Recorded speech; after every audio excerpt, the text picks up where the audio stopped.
The small music room at Lincoln Elementary School smelled like old books and lemon polish. 20 little faces stared up at the piano, waiting for their teacher to begin the lesson. Claire Anderson sat on the worn piano bench, her fingers hovering over the keys like they did every Tuesday afternoon. "All right, everyone, let's practice our scales," she said softly, demonstrating the basic C major scale. Her left hand moved smoothly across the keys, but her right hand moved more carefully, deliberately. The children didn't notice. To them, she was just Miss Anderson, their kind music teacher who never raised her voice and always had patience for wrong notes. What they didn't know was that Claire's right hand held a secret that had changed everything 9 years ago. Claire was 28 now, but sometimes she felt much older. Teaching elementary school music wasn't what she had dreamed of as a teenager. Back then she had different plans. Big plans. The kind of plans that small-town girls whisper to themselves late at night, afraid to say them out loud in case they disappear. She grew up in the poorest part of town, in a tiny apartment above a laundromat. Her mother, Patricia, worked 3 jobs just to keep food on the table and clothes on Claire's back. They couldn't afford dance lessons or summer camps like the other kids. But when Claire was 7, something magical happened. The church down the street was throwing out an old upright piano. The keys were yellowed, some of them stuck, and it was terribly out of tune.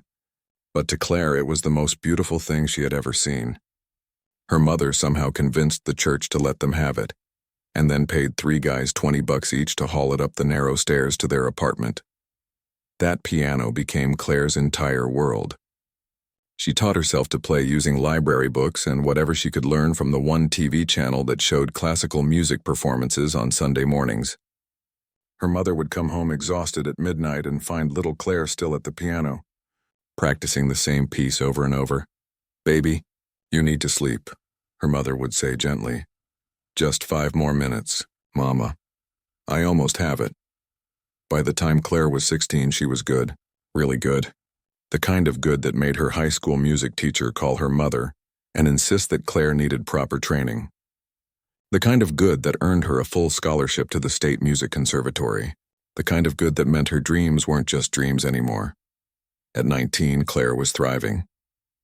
She practiced 8 hours a day at the conservatory. Her professors said she had something special, something that couldn't be taught. She had just won the state's young musician competition and was preparing for regional auditions. Professional pianists were starting to notice her name. Then came that Tuesday night in October. Claire had stayed late at the conservatory practicing for an important audition.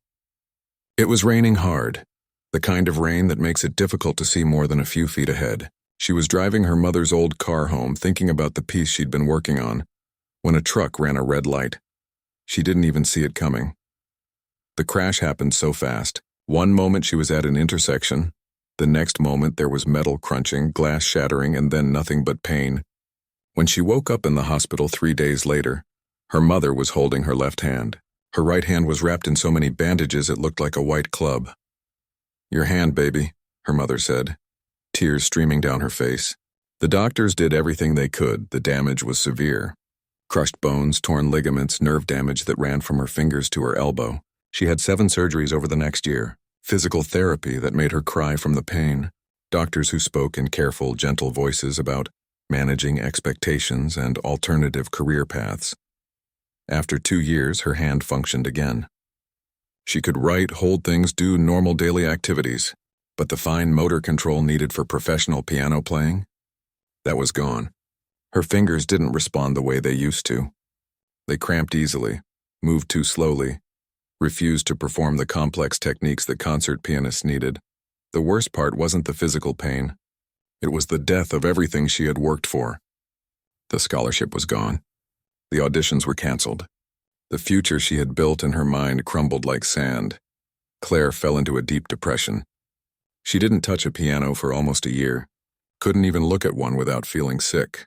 Her mother was worried, but what could she do? They had medical bills piling up. Claire needed to work. That's when she saw the posting for a music teacher at Lincoln Elementary School. Basic piano instruction for children. No performance required. She took the job because she needed money, not because she wanted it. The first time she sat at the school's piano, her hands shook. But then a little boy named Tommy played Twinkle, Twinkle, Little Star, with so much pride on his face that something inside her softened just a little. Maybe this wasn't what she planned, but at least she was still around music. At least she could share it with others even if she couldn't perform it herself anymore. That was 6 years ago. Now teaching was her life. Her small apartment had her mother's old piano in the corner, but she rarely played it. Just simple songs sometimes when she felt strong enough. The dreams of concert halls and audiences were packed away like old photographs. She was safe here, teaching kids their scales, helping them learn basic songs for school performances. Nobody expected anything more from her, and that was exactly how she wanted it. As the lesson ended and the children filed out of the music room, Claire began putting away the sheet music. The last student, a little girl with pigtails, lingered by the door. "Miss Anderson," the girl said shyly, "are you going to play at the talent show?" Claire's heart squeezed. "Oh, I don't think so, sweetie. The talent show is for you kids to shine, but all the other teachers are doing something. Please?" "We'll see," Claire said, which was adult speak for no. The girl smiled anyway and skipped out. Claire sat alone in the quiet music room, looking at her right hand. She flexed her fingers slowly, feeling the familiar tightness, the way they didn't quite obey the way they used to. No, she thought, those days are over. She had no idea that in just 2 weeks everything would change. That a simple request would force her to face the piano again. That she would stand in front of hundreds of people and do something she swore she'd never do again. But that part of the story was still waiting, just around the corner, like a song she hadn't heard yet. The announcement came on a Thursday morning during the staff meeting. Principal Dorothy Walsh stood at the front of the teacher's lounge with her usual bright smile and a stack of colorful flyers. "As you all know, our annual community talent showcase is coming up in 3 weeks," she said, passing the flyers around. "This year, all proceeds go to Children's Memorial Hospital. We're hoping to raise enough money to fund their new music therapy program." Claire took a flyer and studied it without much interest. Every year the school hosted this event. Local kids performed. Some parents did comedy acts. The high school band usually showed up. It was always sweet and chaotic and raised a decent amount of money for good causes. "I'm asking all staff members to participate this year," Dorothy continued. "Mr. Peterson is doing magic tricks, Mrs. Liu is singing with her daughter, and Coach Davidson is doing some kind of comedy routine that honestly worries me a little." The room filled with laughter. Claire smiled but kept her eyes on the flyer, hoping to become invisible. "Claire," Dorothy said, and her hopes died. "I was really hoping you might play something on the piano. Just a short piece. It would mean so much to the kids." Every head in the room turned to look at her. Claire felt her face flush hot. "Oh, I don't think so," she said quickly. "I'm happy to help with organizing or selling tickets, but performing isn't really my thing." "Come on, Miss Anderson," Mr. Peterson called out. "I've heard you play during music class. You're wonderful." "Basic kids' songs," Claire said, forcing a laugh. "Nothing showcase-worthy. Really, I'd rather help behind the scenes." Dorothy looked disappointed, but nodded. "Of course, whatever you're comfortable with. But the offer stands if you change your mind." The meeting moved on to other topics, but Claire could barely focus. Her hands were trembling slightly in her lap. Just the thought of performing in front of people made her stomach twist into knots. She hadn't performed for an audience in 9 years. She wouldn't even know where to start. The next week passed normally. Claire taught her classes, helped students prepare their showcase acts, and tried not to think about the piano gathering dust in her apartment. Her right hand had been aching more than usual lately, probably from the weather changing, another reminder of her limitations. Then came Monday afternoon. Claire was straightening up the music room after her last class when she heard a soft knock. She turned to find Principal Walsh standing in the doorway, but she wasn't alone. A woman Claire didn't recognize stood beside her, young, maybe early 30s, with tired eyes and a strained smile. "Claire, do you have a minute?" Dorothy asked gently. "Of course." Claire set down the stack of sheet music she'd been organizing. The two women came in, and Dorothy closed the door behind them. Something about their expressions made Claire's chest tighten with worry. "This is Rebecca Porter," Dorothy said. "Her daughter Lily is in your Tuesday afternoon class." Claire's mind flashed through her roster. Lily. Sweet kid, 7 years old, with curly red hair and freckles. Always enthusiastic, even when she hit wrong notes. She'd missed the last 3 classes, though. "Is everything okay?" Claire asked. Rebecca's eyes filled with tears and she looked down. Dorothy put a hand on her shoulder. Lily was diagnosed with leukemia 6 weeks ago, Dorothy said quietly. She's been at Children's Memorial Hospital receiving treatment. The room seemed to tilt. Claire grabbed the edge of the piano for support. I had no idea. I'm so sorry. The treatment is going well, Rebecca said quickly, wiping her eyes. The doctors are optimistic. But it's been hard on her. She's weak, she's lost her hair, and she's missed so much school. Missed so much of just being a kid. I can't imagine how difficult this is, Claire said, her own eyes stinging. Is there anything I can do? I could put together some music materials for her, or maybe record some lessons she can watch from home. Rebecca smiled through her tears. Actually, that's why we're here. Lily talks about you constantly. About piano class, about how patient you are, about how you make music fun. It's the thing she misses most about school. She's even been practicing on a little keyboard we got her, Dorothy added. In her hospital room between treatments. Claire felt her throat tighten. This brave little girl going through something so terrible. Still thinking about piano lessons. The doctors have cleared her to come to the talent showcase, Rebecca continued. It'll be one of her first times out in public since the diagnosis. And she's so excited about it. She keeps talking about seeing you play. Claire's stomach dropped. Seeing me play? She doesn't know that you don't usually perform, Dorothy said carefully. She thinks all music teachers play in concerts. She's been telling all the other kids at the hospital that her piano teacher is going to play at the showcase and she'll get to watch. She made me promise we'd sit in the front row, Rebecca added. She's counting down the days. The room fell silent. Claire could hear her own heartbeat pounding in her ears. She looked at these two women, at the hope in their eyes, and felt trapped. I can't, she whispered. I'm sorry, I just can't.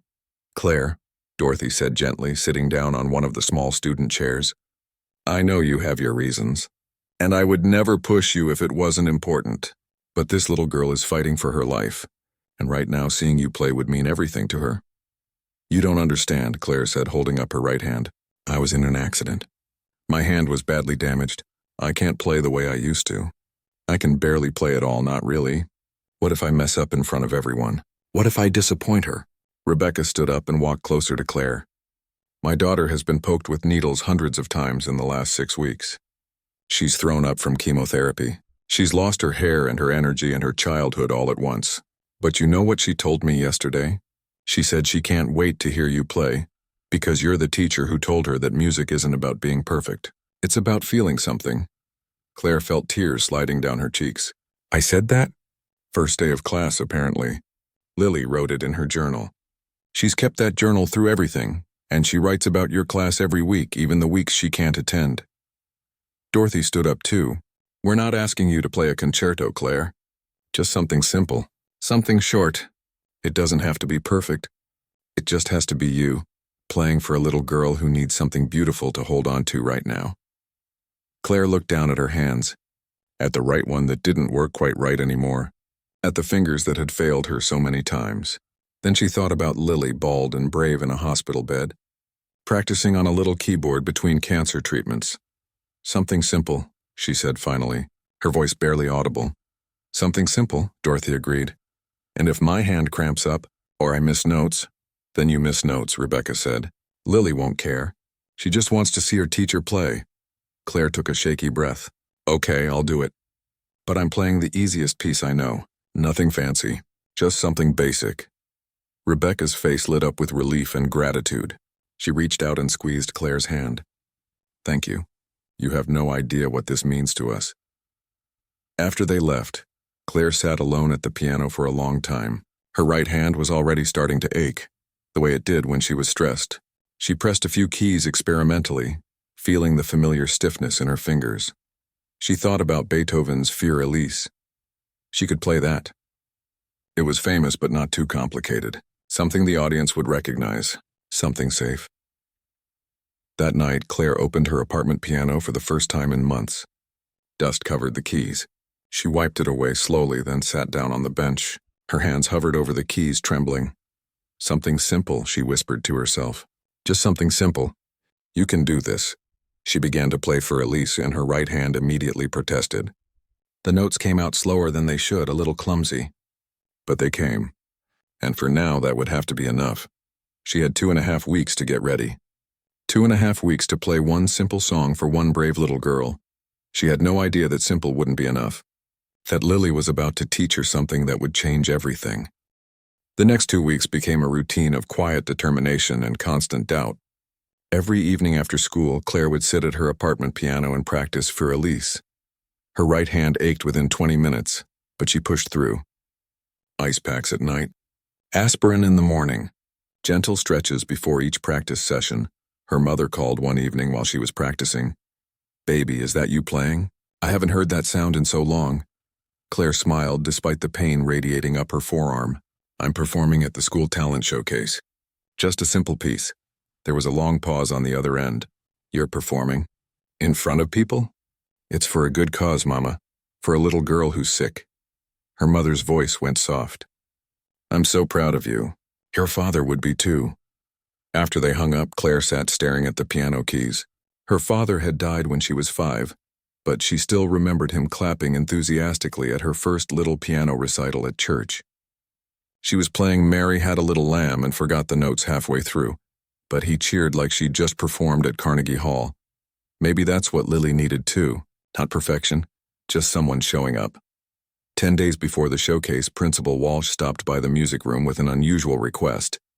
"Rebecca called me this morning," Dorothy said. "She asked if maybe you'd be willing to visit Lily at the hospital. No pressure at all, but Lily's been asking about you. I think seeing you would really lift her spirits." Claire's first instinct was to say no. Hospitals made her uncomfortable, full of bad memories from her own accident. But then she thought about that little girl counting down the days, practicing on a keyboard between treatments. "When should I go? Would tomorrow after school work?" "Rebecca will be there."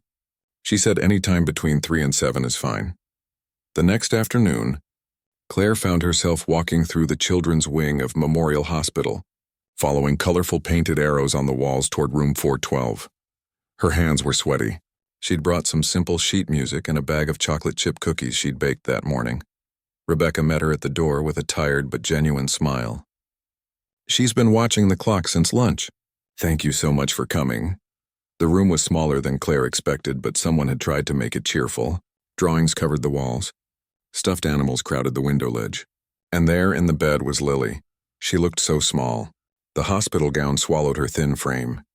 A colorful scarf covered her head where her curly red hair used to be. An IV line ran from her arm to a machine that beeped softly, but her eyes lit up the moment she saw Claire. "Miss Anderson." Lily tried to sit up quickly, and Rebecca rushed over to help her. "Hey there, Lily," Claire said, her voice catching. She walked over and sat in the chair beside the bed. "I brought you some cookies. Your mom said it was okay. Chocolate chip?" Lily's eyes went wide. "Those are my favorite." "Mine too." They talked for a while about school, about the other kids in class, about everything except cancer and treatment and why a 7-year-old was in a hospital bed. Lily showed Claire her journal, filled with crayon drawings and notes about music class. One page had "Music isn't about being perfect" written in careful, shaky letters. "That's what you told us," Lily said proudly. "I think about it when I'm scared." Claire felt her throat tighten. She'd said those words without thinking, just trying to encourage nervous students. She had no idea anyone was really listening. "Can I show you something?" Lily asked suddenly, pointing to the small keyboard on her rolling table. "Of course." Lily pulled the keyboard closer with Rebecca's help. Her thin fingers found the keys and she started to play. At first, Claire didn't recognize it. The notes were slow, uncertain, some of them wrong. But then she realized what it was, and her heart nearly stopped. It was Claire de Lune, Debussy's masterpiece. Claire's signature piece from before the accident. The piece she used to play that made people close their eyes and forget where they were. The piece she hadn't touched in 9 years because it hurt too much to remember who she used to be. Lily made it through about 30 seconds before her hands got tired. She looked up at Claire with pride. "I'm learning it from YouTube videos," she said. "I know I'm not very good yet, but I wanted to learn it because my mom said it's really famous and really beautiful." "It is beautiful," Claire whispered. "Where did you hear about this piece?" "I was looking up piano music online and I found a video. And I thought, maybe one day I could play something like that. Something that makes people feel things, you know?" Claire couldn't speak. She just nodded. "The person in the video made it look so easy." Lily continued, adjusting her scarf. "But it's really hard. My hands don't always do what I want them to do. She looked down at her thin arms with the IV line. Nothing really does what I want anymore. That's when something cracked open inside Claire. She looked at this brave little girl, bald from chemotherapy, weak from fighting cancer, still trying to learn one of the most difficult piano pieces ever written. Not because anyone told her to, not because she had to, but because she wanted to create something beautiful in the middle of something terrible. "Can I tell you a secret, Lily?" Claire said quietly. Lily nodded, her eyes curious. "I used to play this piece. Before my accident. It was my favorite thing to play in the whole world. You know it?" Lily's face brightened. "Can you teach me the hard parts?" "I haven't played it in a very long time. My hand doesn't work the same way it used to after the accident. I get scared that I can't do it anymore." Lily reached out and took Claire's hand, the one that didn't work quite right. Her grip was weak but determined. "You told us that mistakes don't matter when you play from your heart," she said. "That's in my journal too. You said that music is about sharing feelings, not about getting everything perfect." Claire stared at her own, words coming back to her from this 7-year-old, who had every reason to give up but instead chose to learn Clair de Lune on a hospital keyboard. "Do you really believe that?" Lily asked. "Because sometimes when I play I miss lots of notes, but I still feel the music inside. Is that okay?" "Yes," Claire said, tears running down her face now. "Yes, sweetie. That's more than okay. That's what music is supposed to be." Lily smiled. "Then you should play it at the showcase. Not the easy song. The beautiful one. The one that makes people feel things. I don't know if I can." "You can," Lily said with absolute certainty. "You're teaching me to be brave with piano. Now I'm teaching you." Rebecca was crying quietly in the corner. Claire looked at her, then back at Lily. "What if I mess up? What if my hand cramps and I have to stop?" "Then you stop," Lily said simply. "But at least you tried. That's what you always tell us. Trying is the important part." Claire sat there for a long moment holding this little girl's hand, feeling the weight of what she was saying. Lily was dying, maybe. Fighting for her life, definitely. And she was spending her energy learning piano and teaching her teacher about courage. "Okay," Claire heard herself say. "Okay, I'll play it. Clair de Lune." Lily's whole face lit up. Clair de Lune. Lily clapped her hands, then winced slightly. "Will you play it just for me? Just a little bit right now?" Claire looked at the small keyboard, then at Rebecca, who nodded through her tears. She pulled the keyboard closer, positioned her hands over the tiny keys, and began to play. Her right hand protested immediately. The keyboard was cheap, the keys too small and too light. Nothing like a real piano. But she played anyway. The opening notes of Clair de Lune, soft and uncertain, filled the hospital room. She only made it through the first section before her hand cramped too badly to continue. But Lily was beaming. "It's even more beautiful when you play it," she whispered. "Everyone at the showcase is going to cry." Claire smiled through her own tears. "Maybe, if I can actually get through it." That evening, Claire sat at her apartment piano staring at the sheet music for Clair de Lune. It was nearly 5 minutes, long, complex, demanding, everything. Her damaged hand shouldn't try to do, but she thought about Lily, bald and brave, trying to learn it on a hospital keyboard. She thought about her own words. Music isn't about being perfect. She placed her hands on the keys and began to practice. Not for Elise, not something simple and safe, but the piece that used to define her, the piece she'd been too afraid to touch. Her hand screamed in protest. She didn't care. She had 9 days to relearn what she'd lost. 9 days to find a way to play with a hand that barely worked. 9 days to prove that broken things could still make something beautiful. She played until midnight, until her mother called asking if she was okay, until her right hand refused to move anymore. Then she iced it, took aspirin, and lay in bed thinking about a little girl who was teaching her what courage actually meant. The showcase was coming, and everything had changed. The 9 days passed in a blur of obsessive practice and constant pain. Claire's right hand was never not hurting. She practiced before school, during lunch breaks, and late into the night. Her neighbors probably thought she was losing her mind, playing the same piece over and over, sometimes getting through it, sometimes having to stop when her hand seized up completely. Her mother came over 3 days before the showcase and found Claire at the piano at 11 at night. tears streaming down her face as she struggled through the same difficult passage for the 100th time. "Baby, you need to rest," her mother said gently, sitting beside her on the bench. "I can't get this part right. My fingers won't move fast enough. What if I freeze up in front of everyone? What if I let Lily down?" Her mother took Claire's damaged hand and held it carefully. "You've already given that little girl something precious. You showed up. You tried. That's what matters. But I promised her I'd play it. The whole thing. Then you'll play it. And whatever happens, happens. But you're going to make yourself sick if you don't rest." Claire knew she was right. But every time she closed her eyes, she saw Lily in that hospital bed, thin and brave, trying to learn the same piece on her tiny keyboard. How could she give anything less than everything?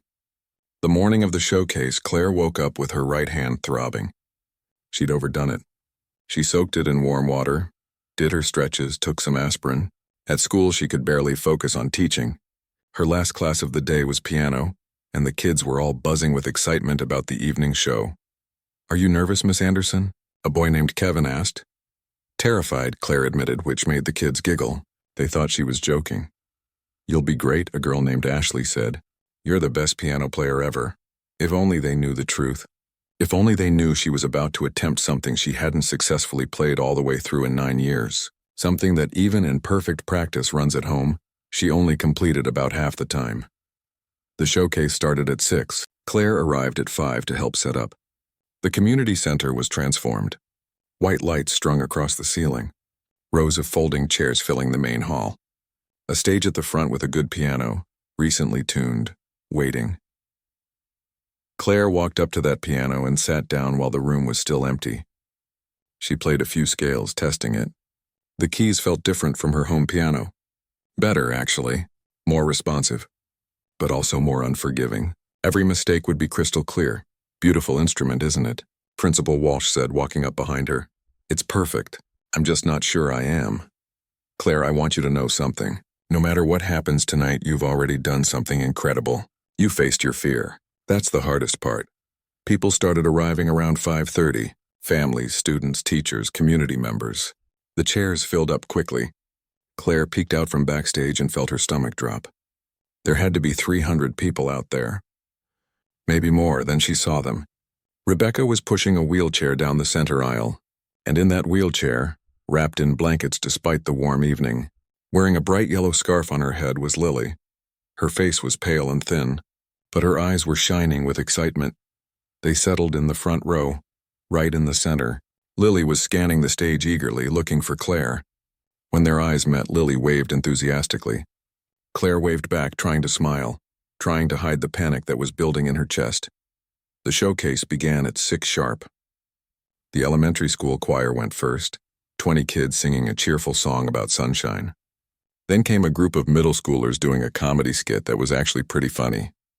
Mr. Peterson did his magic tricks, making scarves disappear and finding coins behind kids' ears.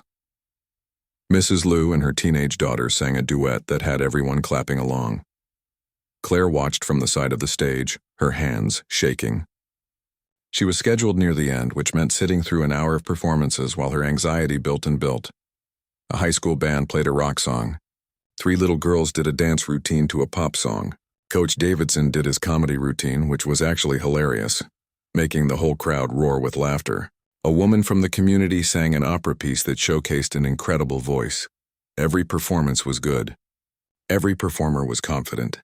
Claire felt more and more out of place. "You're up in 5 minutes, a volunteer told her. 5 minutes. Claire stood up, her legs shaky. She did one more round of hand stretches, flexing and extending her fingers. Her right hand felt stiff, not good. Not good at all. "And now," Principal Walsh announced from the stage, her voice warm, "we have a very special performance. Many of you know Miss Claire Anderson as our wonderful elementary school music teacher. What you might not know is that before she came to Lincoln Elementary, Claire was training to be a professional concert pianist. Tonight, she's going to share her gift with us. Please welcome Miss Anderson." The applause was thunderous. Claire walked onto the stage, her heart pounding so hard she thought everyone must be able to hear it. The lights were bright. The faces in the crowd were expectant. And right there in front, Lily was sitting forward in her wheelchair, her hands clasped together, her whole face glowing with joy. Claire sat at the piano bench. She adjusted it slightly, positioned her feet on the pedals. Her hands hovered over the keys and she realized they were trembling visibly. She took a deep breath. "I want to dedicate this performance to someone very special," she said, her voice barely steady. "To Lily, who reminded me what courage looks like, and who taught me that music isn't about perfection. It's about heart." She looked at Lily, who was beaming. Rebecca had her hand on her daughter's shoulder, tears already forming in her eyes. Claire placed her hands on the keys. "One more deep breath." Then she began. The opening notes of Claire de Lune floated out into the silent hall, soft and delicate. Her left hand was steady, strong. Her right hand was cooperating for now. The first section was the easiest, and she moved through it smoothly, feeling the muscle memory coming back. The audience was completely still. Even the small children had stopped fidgeting. There was something about this music, something that commanded attention. Claire moved into the second section where the melody became more complex, where her damaged hand would face its first real test. She could feel the tension building in her fingers, that familiar tightness that warned of cramps to come. Keep going. Just keep going. The notes flowed, some perfect, some slightly hesitant, but she was doing it. She was actually doing it. The music filled the room, painting pictures in the air. Moonlight on water, beauty in darkness, everything the piece was meant to express. Then came the third section. The hardest part, the section she'd failed at dozens of times in practice. Her right hand hit the first complex run of notes and she felt it. The sudden sharp pain, the fingers that wouldn't move quite fast enough. She missed a note, then another. Her hand was starting to cramp, the muscles seizing up. No, not now. Please, not now. She pushed through, but the notes were getting messier. The cramp was getting worse. She could stop. She could apologize, say her hand gave out, play something easier. No one would blame her. But then she saw Lily. The little girl was leaning forward, her face full of wonder, completely absorbed in the music. She wasn't hearing the missed notes. She was hearing something else, something beyond technique. Claire's hand cramped hard, a spike of pain shooting up her arm. She faltered, almost stopped completely. The silence stretched for just a second too long. This was it. The moment where she had to choose, stop and stay safe, or continue and risk complete failure in front of 300 people. She thought about Lily practicing on that hospital keyboard, weak from chemo, trying anyway. She thought about her own words. Trying is the important part. Her eyes started to fill with tears, but she didn't stop. She couldn't stop. Not for herself, but for that brave little girl in the front row who needed to see that broken things could still create beauty. Claire closed her eyes. She shut out the crowd, shut out the fear, shut out everything except the music. Her right hand was screaming in protest, but she kept playing. The notes weren't perfect anymore. Some were wrong. Some were too slow. Her technique was falling apart, but something else was happening. Something she hadn't planned for. The imperfection wasn't making the music worse. It was making it more real, more honest. The struggle was becoming part of the performance, the pain woven into every note. She played on, tears now streaming down her face, her damaged hand refusing to quit, even as it cramped and ached. The music was raw and real and broken and beautiful all at once. And in the front row, Lily was crying too, but she was smiling.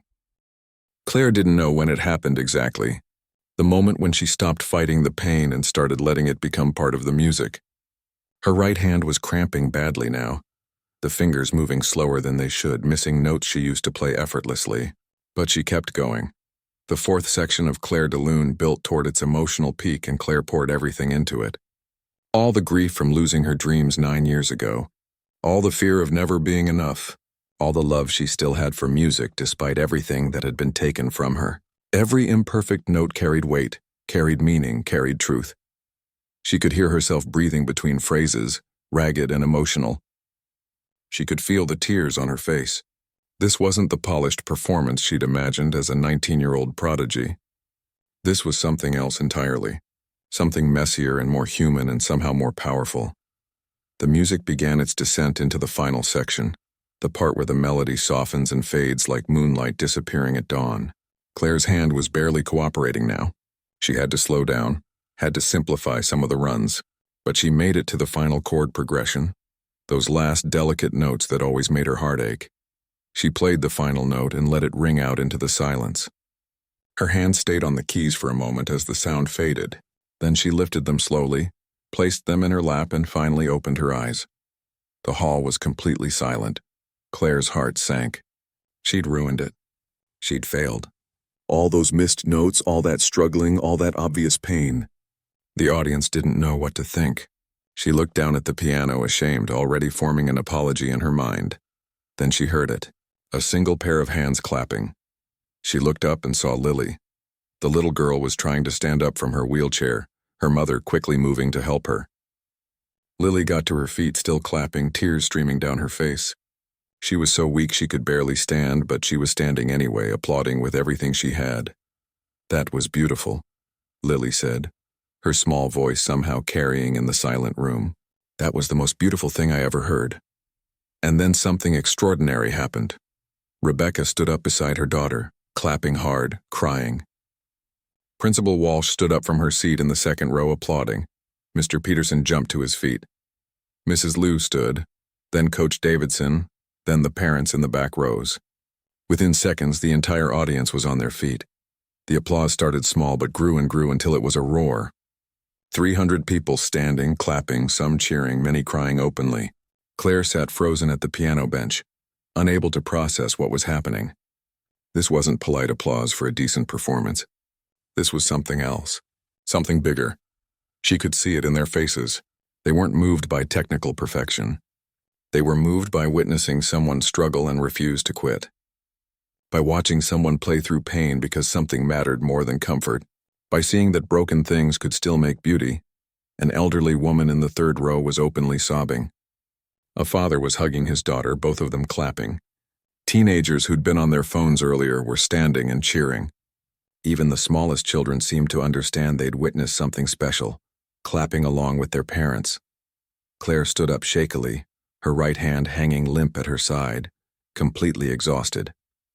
She looked at all these faces, all these people on their feet for her, and she started crying again. She tried to smile, tried to wave, but the emotion was too much. She just stood there, overwhelmed, letting the applause wash over her like a wave. Lily was still standing, still clapping, her face glowing despite her obvious exhaustion. Rebecca was supporting her daughter with one arm and clapping with the other hand against her hip. The love between them was so clear, so powerful, that it made Claire cry even harder. Principal Walsh came up on stage and hugged Claire tight.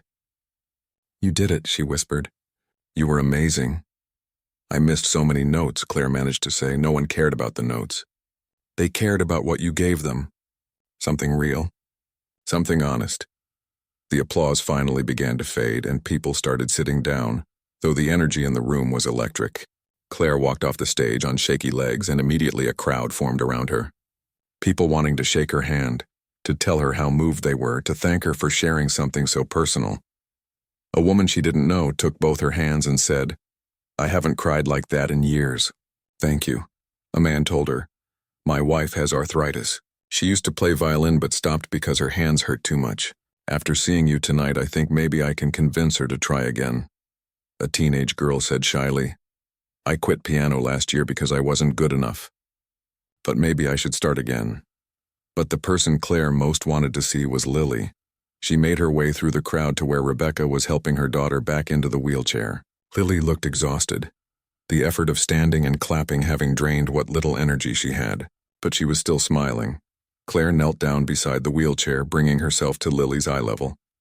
"Did I do okay?" Claire asked softly. "You did perfect," Lily said. "Even when your hand hurt and the notes went wrong, you kept playing. That's what you always tell us to do. Keep playing. Keep trying. I learned that from you," Claire said, taking the little girl's hand. "You're the brave one. You taught me." "We taught each other," Lily said with wisdom far beyond her 7 years. Then she leaned forward and whispered, "I'm going to keep practicing too, even on the hard days, because if you can do it, so can I." Rebecca was crying again. "Thank you," she mouthed to Claire over her daughter's head. "Thank you so much." The showcase continued with a few more acts, but Claire barely registered them. She sat in the back with her mother, who had arrived late and caught the last part of her performance. Her mother held her close and kept saying, "I'm so proud of you, baby. So proud. By the end of the night, the showcase had raised $47,000 for the Children's Hospital, the most they'd ever raised. Principal Walsh announced that several local businesses had been so moved by the evening that they'd made additional donations on the spot. As people filed out, many stopped to talk to Claire again, to share their own stories of struggle and perseverance, to tell her what her performance meant to them.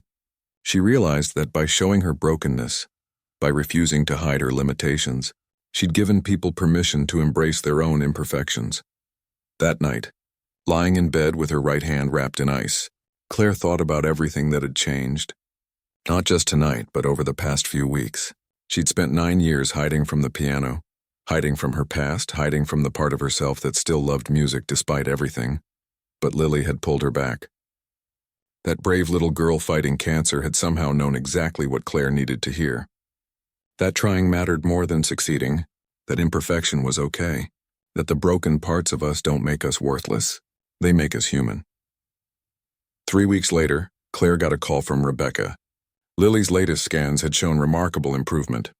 The doctors were cautiously optimistic. The chemotherapy was working better than expected. She still practices every day, Rebecca said, laughing through happy tears. She's determined to learn the whole piece. She says she and her teacher made a promise to always keep playing no matter what. 6 months after that, Claire started a new program at the community center. Free piano lessons for anyone with disabilities or injuries or any reason they thought they couldn't play. The class filled up immediately. Adults with arthritis, kids with learning disabilities, an elderly man recovering from a stroke, a young woman with cerebral palsy. They called it music from the heart, and Claire taught them all the same thing Lily had taught her. That perfection doesn't matter, that the mistakes are part of the music, that broken hands can still create beauty. And on Saturdays, when she had time, Claire would go to the hospital and play for the children there. Sometimes she played Claire de Lune, sometimes other pieces. Her right hand never got better. She would never be the concert pianist she'd dreamed of becoming. But she was something else now. Something she'd never planned for, but turned out to be exactly where she needed to be. She was someone who understood that the cracks in our lives are where the light gets through, that sometimes our greatest gifts come from our deepest wounds. And every time she sat at a piano, she thought of Lily, the little girl in the yellow scarf who stood up when she could barely stand, and applauded for someone who dared to play imperfectly, who taught her teacher that courage isn't about not being afraid, it's about doing the hard thing anyway. The last note of a song doesn't have to be perfect to be beautiful, it just has to be played. And Claire Anderson finally understood that. She finally understood that the music was never about her hands at all. It was always about her heart. And her heart, damaged as it was, had never stopped playing.